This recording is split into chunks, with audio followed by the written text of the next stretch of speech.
una especie de conversatorio, blanquear un poco lo que son las recomendaciones, de más o menos un mes, en octubre, un poquito más, sí, se lanzó lo que son las actualizaciones de la American Heart Association, que son justamente el organismo más americano, digamos, que regula lo que es el RCP.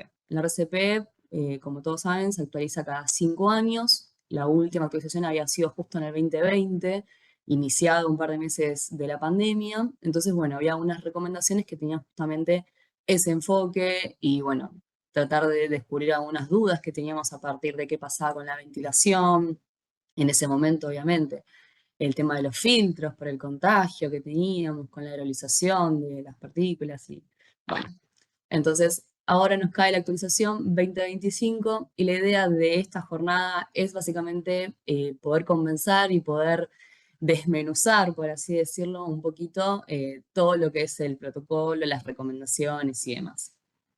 Si ustedes se ponen a ver lo que es el PDF de las recomendaciones, van a ver que hay algunas cosas que tienen distinto tipo de categorías en cuanto a lo que se recomienda. ¿Qué quiere decir esto? Que hay algunas recomendaciones que son justamente porque fueron aprobadas, porque fueron pasadas por exámenes, por justamente estadística. Entonces, bueno, tienen una recomendación muy alta.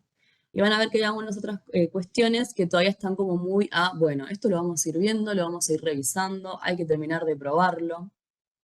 Más que nada lo que es el RCP avanzado que justamente invita a que los profesionales que estamos realizando esto en el día a día, bueno, lo tengamos como ese ojo a ver esto funciona, esto sí, esto no, esto se puede llevar a cabo. Entonces, bueno, esa es una recomendación para los que por ahí leen lo que es el PDF completo, van a ver, bueno, ¿y esto qué significa? ¿Que sí o que no? Bueno, tiene que ver un poco con eso, con la tasa que tiene de asertividad y lo que está verídicamente comprobado, ¿no? Bueno, creo que puntualmente se me ocurrieron como estas 5 cositas que son como muy claves como para desarrollarlas, que creo que son los aspectos más destacados para lo que nos compete a nosotros, ¿no? Que somos personas que hacen RCP en la comunidad, que por ahí incluso somos instructores.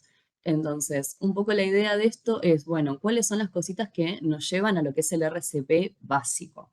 El RCP que le enseñamos a la comunidad, el RCP que estoy muy segura que la gran mayoría de los presentes llevan a cabo en su día a diario o que incluso, como les digo, reparten ese conocimiento. Entonces, bueno, obviamente que lo que es el RCP avanzado tiene algunas modificaciones, hablan un poco más de lo que es la desfibrilación, etcétera. Pero bueno, obviamente si queda alguna duda, obviamente la vamos a ir charlando. Creo que estas van a ser como las cositas más puntuales que vamos a ver hoy.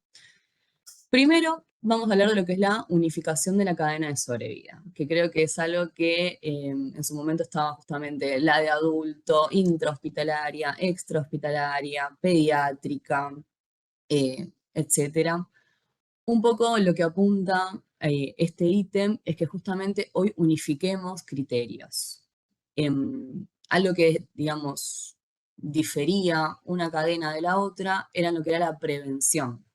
Por ahí se hablaba mucho de lo que era la prevención en el paciente pediátrico. Sabemos que la principal causa justamente suele ser de origen respiratorio. Hablamos mucho de lo que es la obstrucción. Ahora en la época de verano justamente aumenta el riesgo por lo que es la pileta, ¿sí? Entonces, algo que unifica tanto la cadena intrahospitalaria como la extrahospitalaria es justamente la prevención, tanto para los adultos como los pediátricos, ya sea dentro del hospital o sea fuera del hospital. Em, por ahí dentro del hospital tenemos como esa vigilancia de, bueno, este paciente potencialmente puede llegar a complicarse. Bueno, esto lo estamos hablando para todos. Estamos hablando de lo que es el RCP extrahospitalario, también estamos hablando mucho de lo que es el cuidado, el autocuidado de la persona, obviamente sus antecedentes, sus factores de riesgos, ¿sí? Hoy creo que tenemos un componente un poco más visible, quizás, por así decirlo, que es justamente el estrés, la ansiedad. Justamente volvemos a un poquito para atrás. Venimos de una pandemia, venimos de 2 años de muchísimo laburo, muchísima exposición, y aunque tuvo que quedarse en su casa, 2 años de encierro, de incertidumbre, problemas y demás. Entonces no es algo loco pensarlo, de decir, bueno, es verdad que tenemos gente con muchísima ansiedad, con muchísimos problemas de muchos tipos y que justamente por ahí no se encuentra ese espacio para poder hablarlo. Algo que se incorporó, por ejemplo, en los cursos que estamos dando de primeros auxilios es el ataque de pánico. Y verdaderamente hay mucha más probabilidades de que nos encontremos a una persona con un ataque de pánico a encontrarnos a una persona inconsciente que no respira en la vía pública, boca arriba y que tengamos que hacer RCP. Entonces, bueno, lo que tiene que ver un poco con la prevención tiene que ver un poco con esto.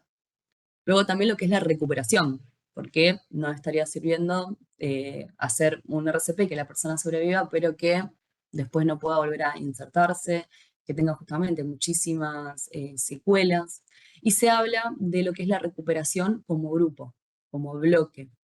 No solamente sobrevive esa persona, sino sobrevive todo el bloque familiar. Obviamente haciendo partícipe a la comunidad, porque esa comunidad después puede quedar afectada después de haber hecho la maniobra, eh, haya salido bien o no. Entonces, toda esa resiliencia que se debe tener de lo que es ese bloque, también se habla un poquito en lo que son las guías, ¿no? Que justamente esa información, ese haber participado, nos empodere como familia, como, no sé, grupo de fútbol, como trabajadores que estuvieron ahí presentes y pudieron llevar a cabo la cadena, y justamente fortalecer el grupo. Así que, bueno, este creo que es uno de los primeros aspectos. Es una cadena un poco más integral, ¿sí? Y una cadena, como les digo, va a hacer mucho hincapié en la prevención. Obviamente vamos a continuar con lo que ya veníamos, el reconocimiento. ¿Cómo reconocemos que una persona está en un paro cardiorrespiratorio y necesita que le hagamos RCP? Esto se va a mantener igual que como lo veníamos haciendo, con un estímulo doloroso, un estímulo verbal, previo verificando lo que es la escena segura. Esto también es parte de lo que es la prevención. Esto cuando le decimos a la comunidad, bueno, que yo verifique que no haya cables, que no haya fuego, que no haya peligro de esto. Acá, por lo que estoy viendo, hay muchos presentes bomberos, así que obviamente que esto, ellos son los que nos aseguran la escena a nosotros. Eh, entonces, prevención, teniendo en cuenta la seguridad en la escena, vamos a verificar, ¿sí? El reconocimiento, esto lo vemos en todas las cadenas, el teléfono, ¿sí?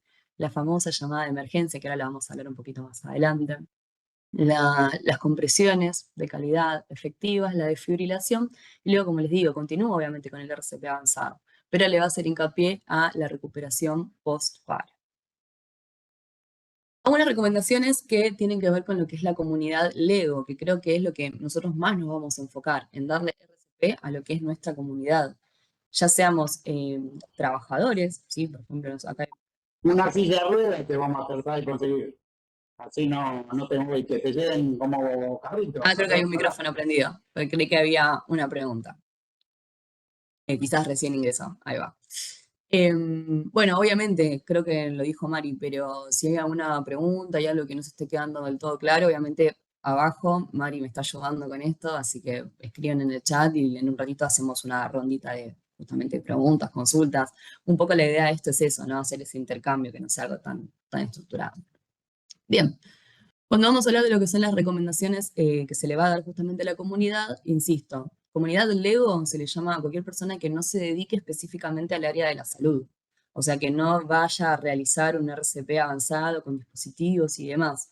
Entonces, yo acá pongo este ejemplo. Yo soy trabajadora de la salud, yo soy técnica en emergencias sanitarias y desastres, trabajo también en el sistema de salud, pero si yo estoy en la calle, en mi barrio, fuera de lo que es mi trabajo, yo voy a hacer el RCP que se le enseña a la comunidad, porque obviamente no tengo dispositivos, porque no tengo mi ambulancia, digamos. Entonces, por más que seamos trabajadores de la salud, obviamente que siempre hablamos en este tipo de cursos de lo que es comunidad Lego, comunidad que no se está dedicando específicamente a lo que es el área de la salud, ¿sí?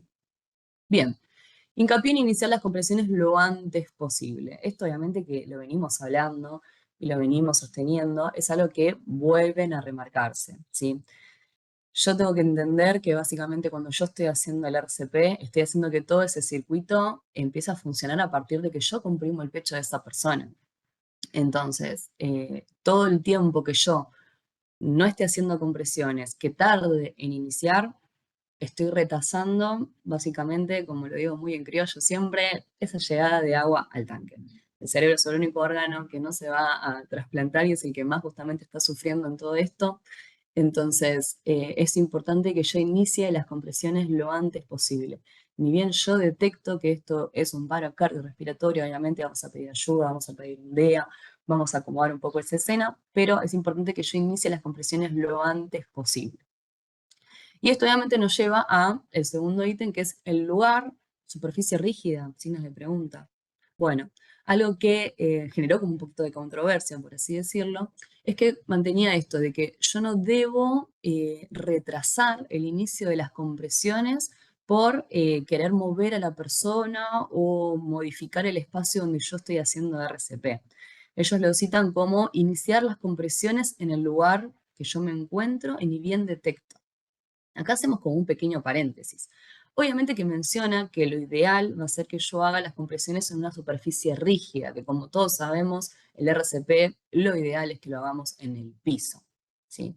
Es, digamos, justamente la superficie más rígida que nos va a garantizar, cuando estamos hablando de adultos, es lo único que nos va a garantizar que yo esas compresiones justamente tienen un tope, por así decirlo. Está la persona acostada sobre el piso, entonces toda la compresión va a ser justamente efectiva, ¿sí? Pero, obviamente, siempre hemos mencionado, no va a tener mucho sentido que yo haga RCP, por ejemplo, en un colchón, en un somier, donde gran parte de esa compresión se la esté llevando justamente los resortes eh, de la cama, ¿verdad? Entonces, iniciar lo antes posible. Yo no me debería demorar demasiado en bajar a una persona al piso. Si no puedo hacerlo, me encuentro sola, la persona es muy grande, etcétera, etcétera, yo no puedo perder 5 minutos, ¿sí? De, como decimos, hipoxia, ¿sí? De pérdida de esa oxigenación sanguínea a nivel cerebral, en querer mover a una persona, bajarla de la cama, arrastrarla a la vereda, llevarla, subirla a una camioneta, que sabemos que es lo que sucede mucho en las zonas rurales, ¿sí? Siempre decimos, los protocolos son como justamente hechos de escritorio. No contemplan que quizás tenemos 20 minutos de un camino de ripio y que muchas veces en muchas localidades eh, que tuvimos la suerte de justamente estar recorriendo bastante durante este año, no voy a tener, digamos, mucho sentido si yo tengo demasiado tiempo en trasladar a una persona, arrastrarla, subirla a una camioneta. Quizás yo perdí unos 5 minutos, 6 minutos valiosos, ¿sí? De oxígeno a nivel cerebral. Entonces, estos dos puntos justamente nos van a llevar a que la ideal es que yo haga compresiones el mayor tiempo posible y lo antes posible. De hecho, hay una tasa que se llama fracción de compresión total, que nos dice que si yo, durante todo ese paro cardiorrespiratorio, no comprimo, ¿sí? Entre el 60 y el 80%, lo tiran como idealmente a un 80%, no va a haber chances de que esa persona sobreviva. Entonces, esta estadística nos lleva, ¿sí? A que yo tengo que comprimir la mayor cantidad de tiempo posible justamente ese tórax para que justamente bombee sangre al cerebro, pero obviamente a todos los órganos vitales, ¿sí?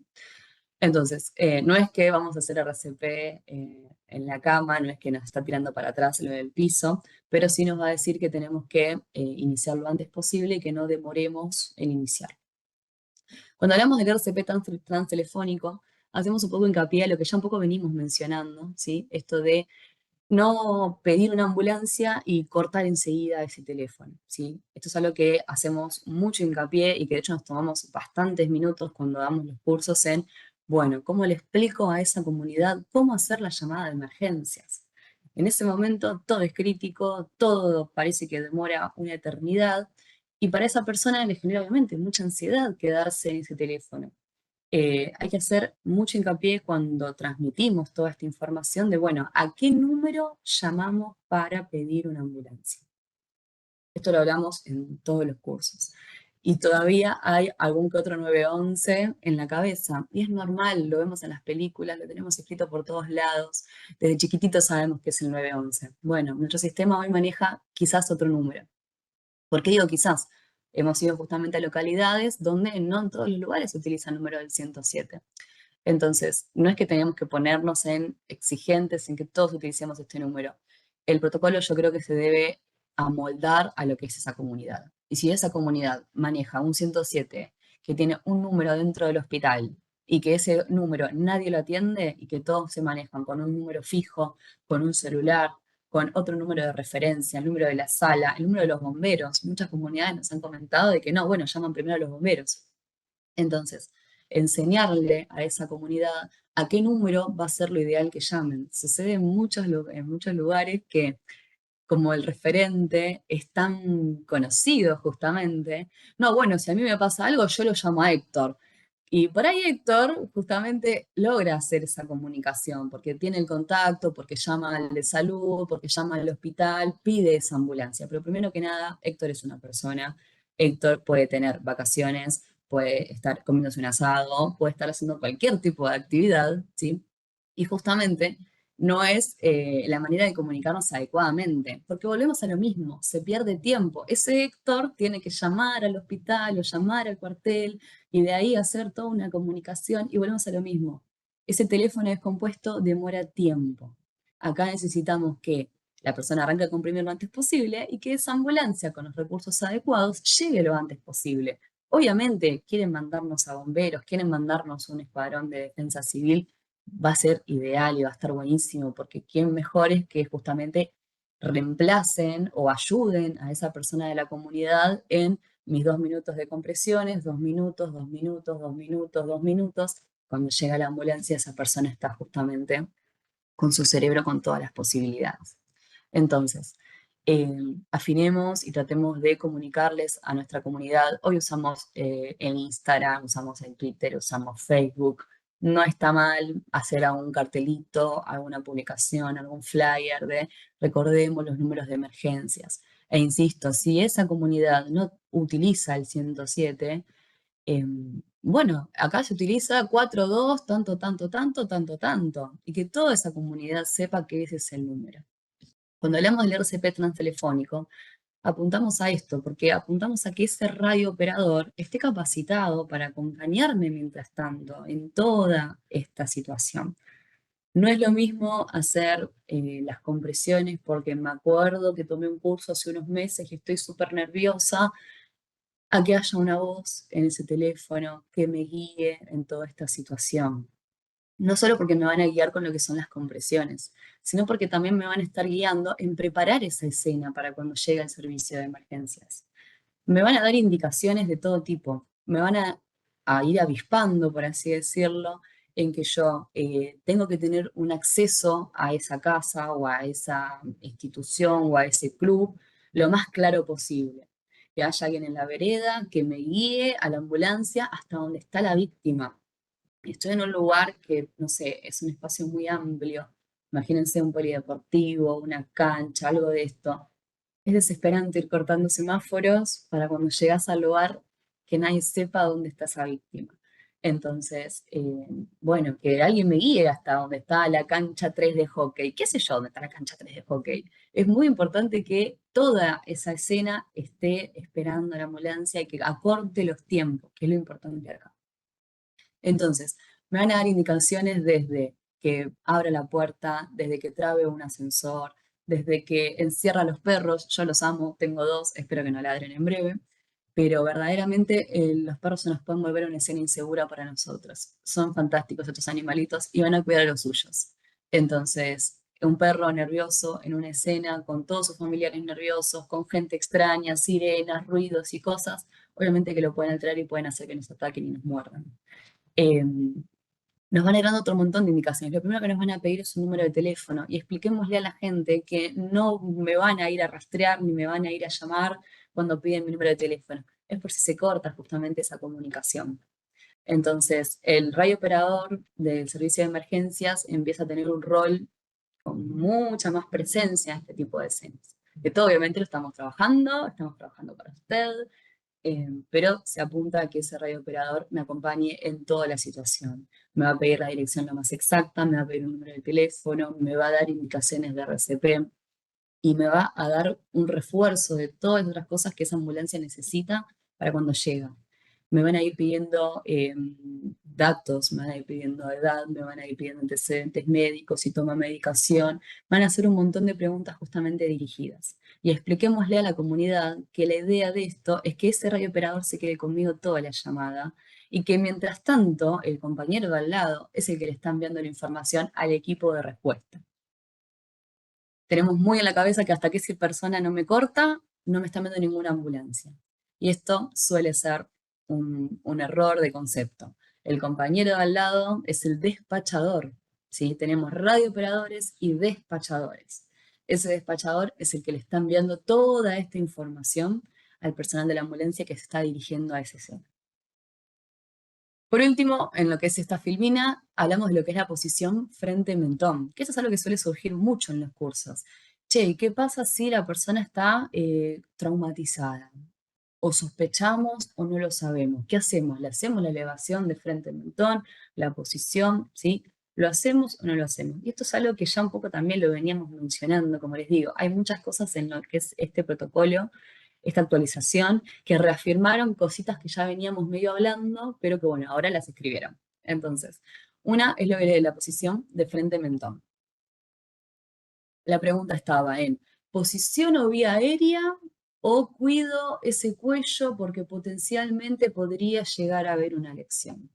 Bueno, acá lo que nos menciona, los aspectos destacados, es que si yo obviamente no puedo hacer esa tracción mandibular, que como lo sabemos es algo quizás un poco más técnico, ¿sí? Algo un poco más de lo que es el personal que va a hacer el RCP intermedio o el RCP avanzado, pero sí le enseñamos a la comunidad a hacer la posición frente-mentón. Esta maniobra básicamente me permeabiliza el paso de aire. Sabemos que la lengua descansa en lo que es la cavidad de la boca, sobre lo que es el maxilar inferior, y que toda persona inconsciente que esté acostada boca arriba, la principal obstrucción que tiene de esa vía aérea es su propia lengua. Siempre decimos a la gente, no es que se traga su propia lengua, pero sí cae por su propio peso. Entonces, esto nos impide lo que sería el pasaje de aire. Yo cuando estoy haciendo las compresiones, estoy comprimiendo todo el mediastino, o sea, todo lo que sería pulmón y corazón. Entonces, va a ser importante que yo libere ese paso para que cada compresión me simule, ¿sí? O me figure como si fuera un fuelle. Entonces, al yo posicionar a la persona de la maniobra frente-mentón, estoy permeabilizando el paso de aire. Esta maniobra va a estar indicada más allá de que tengamos o no tengamos dudas de qué es lo que pudo haber pasado con esa persona. Se prioriza que lo que me va a matar, por así decir, a la persona va a ser la hipoxia, ¿sí? Antes que el riesgo de que haya o no haya alguna lesión. Es una lesión que sería potencialmente secundaria, ¿sí? Este riesgo de que hubo o no hubo. Primero va a ser importante que tengamos una persona que tenga nivel de oxígeno en su cerebro, que tenga nivel de oxígeno en su circulación, para que justamente podamos trabajar en un paciente. Si esa persona tuvo demasiados minutos de hipoxia, no tiene sentido que iniciemos lo que es la reanimación avanzada y demás, ¿sí? Entonces, más allá de que tengamos miedos o que tengamos dudas, recomiendan que si yo no puedo hacer una tracción mandibular, que insisto, esto es algo un poco más técnico, yo haga posición frente-mentón. Y enseñémosle a la comunidad a hacer esta maniobra, es muy sencilla, es muy fácil, y como dijimos acá, el riesgo que puede llegar a haber a una posible lesión se toma como riesgo secundario. Algo muy importante que notamos en los cursos y que lo comunicamos, es que siempre aparece alguien queriendo poner una almohadita o queriendo poner un bollito con alguna campera debajo de la cabeza de la persona. Y esto en realidad justamente hace lo inverso, ¿sí? Yo al ponerle algo debajo de la cabeza a la persona, potencialmente estoy cerrando esa vía aérea, ¿sí? Entonces, cuando explicamos lo de la posición frente al mentón, expliquemos que no hace falta ninguna almohadita, no hace falta ninguna campera, no hace falta incluso sostenerle la cabeza a esa persona. Una vez que yo posiciono, ¿sí? Dejo obviamente asentado la parte más prominente de nuestra cabeza sobre el piso, esa persona ya va a quedar en esa posición de apertura de la vía aérea, ¿sí? Bien. Voy a chequear el tiempo porque los tiempos en la televisión son tiranos, dicen por ahí, así que voy a seguir avanzando con lo que sería la segunda diapositiva, que también va a hacer algunas recomendaciones a lo que refuerza lo importante de su participación, ¿sí? Esto como lo hablamos y lo mencionamos en todos los cursos, ¿sí? De hecho, algo que está bueno que hemos incorporado nosotros es hablar de la parte legal, ¿sí? De lo que tiene el RCP. No sé si habrá conectado alguien de Villa Gesell. Yo siempre menciono el caso de Fernando, ¿sí? Es algo que quedó como muy en la comunidad, justamente. No, porque la chica que le hizo RCP a Fernando tuvo que ir a declarar. Bueno, hay dos leyes que nos avalan y que nos protegen, ¿sí? Está la ley justamente de lo que es la comunicación del RCP, ¿sí? La enseñanza de lo que es el RCP, y hablemos de la ley de muerte súbita. La ley 27.159 en el artículo 11 nos dice muy clarito lo que es la responsabilidad, ¿sí? Ninguna persona interviniente que haya obrado de acuerdo con las disposiciones de la presente ley va a estar sujeta a responsabilidad civil, penal ni administrativa derivada del cumplimiento de la misma. Por ende, siempre explicamos qué es lo que pasó con Virginia, que fue la chica que le hizo RCP. Ella termina declarando, ¿sí? En calidad de testigo, más allá de que una reina defendió el RCP como Dios manda. La comunidad tiene miedo de quedarse pegado, de qué pasa si la persona se muere, soy la última persona que la tocó, y qué pasa si después me llaman a declarar. Bueno, aclaremos que hay dos leyes que avalan y protegen, si no básicamente todo esto sería ilegal, ¿sí? Expliquemos que acá el abandono de personas no es tan así como por ahí lo tenemos escrito en las películas y demás. Los que somos profesionales de la salud tenemos una matrícula y es otra cosa, porque además de nuestro juramento tenemos que responder ante esa matrícula. Pero la comunidad, digamos, no va a estar obligada. El RCP es el acto más solidario que tenemos en esta vida. Y hablemos y que generemos esa conciencia. Nadie toma un curso de RCP para hacérselo a sí mismo. Nadie se podría reanimar a uno mismo. Están aprendiendo a hacer algo por otra persona. Entonces el RCP es solidario, es altruista, es voluntario, ¿sí? Y expliquémosle a la comunidad que no va a tener ninguna repercusión legal de haber hecho, ¿sí? El RCP, haya salido bien o no haya salido como queríamos, ¿sí? Expliquémosle que el hecho de que yo haga RCP no garantiza que esa persona sobreviva, porque somos personas que tendemos a la culpa. Entonces, y no, porque lo hice mal, y porque tardé en arrancar, y porque tenía dudas, y la persona se murió, y se me murió en mis brazos, se me murió en mis manos, y somos culposos, y tendemos a buscar nuestro propio error. Hay que entender que no sabemos qué le pasó a esa persona, no sabemos qué es todo lo que le pasó y todo lo que ese cuerpo tuvo que pasar para llegar a estar en esa situación. Entonces, expliquémosle a la comunidad que el hecho de que yo haga RCP no me va a tener ninguna implicancia legal. Expliquémosle que aunque hagamos todo bien el protocolo, aunque hicimos absolutamente todo perfecto, puede ser que esa persona no sobreviva, ¿sí? Si sobrevive, es la anécdota de nuestras vidas. Si no sobrevive, nos quedan 5 minutitos. Bien. Si no sobrevive, que no seamos justamente una persona con culpa. De eso también, como les digo, menciona un poquito al principio esto de generar como esa comunidad proactiva y con estas consideraciones, ¿no? La recuperación, el post-paro, ya sea tanto para lo que es esa comunidad que hizo RCP, como para la resiliencia de esa institución. Si esto sucede en un club, todo el club, sea de ese deporte o no sea de ese deporte, va a tener viste que el otro día pasó que alguien, bueno, entonces tomar esto que sabemos que va a pasar, justamente en psicología de la emergencia hablamos, ¿no? Del afectado que es la víctima, de los familiares, de los primeros respondientes y de justamente toda esa comunidad. Entonces, y obviamente pasando por el personal también. Nosotros como profesionales de la salud, bueno, tenemos obviamente otro ojo y otra preparación para esto. Pero para esa comunidad que hizo RCP, obviamente que hay que charlar, hay que comunicarnos y no dejar esto a la libre, digamos, interpretación de cada uno. Se recomienda que justamente si alguien dio un curso de RCP en ese club, en ese colegio, bueno, que tenga ese cierto contacto de, bueno, si alguna vez esto sucede y lo llevan a cabo, bueno, hablemos de esto. Otra cosa que siempre decimos, ojalá que la persona Lego nunca lo lleve a cabo, ojalá que no le toque esa situación, pero que si le toca, que sepa qué está haciendo y justamente por qué lo está haciendo también, ¿sí? Expliquemos cuál es el fundamento de que yo le comprima el pecho a una persona. Creo que entendiendo el que qué pasa si no lo hago, ¿sí? Sacando el miedo a romper costillas, sacando el miedo a, ay no, porque no le hice RCP porque tenía miedo de hacerlo mal, donde empezamos a tirar abajo todos estos mitos, la comunidad toma esa conciencia y logra justamente una mayor participación.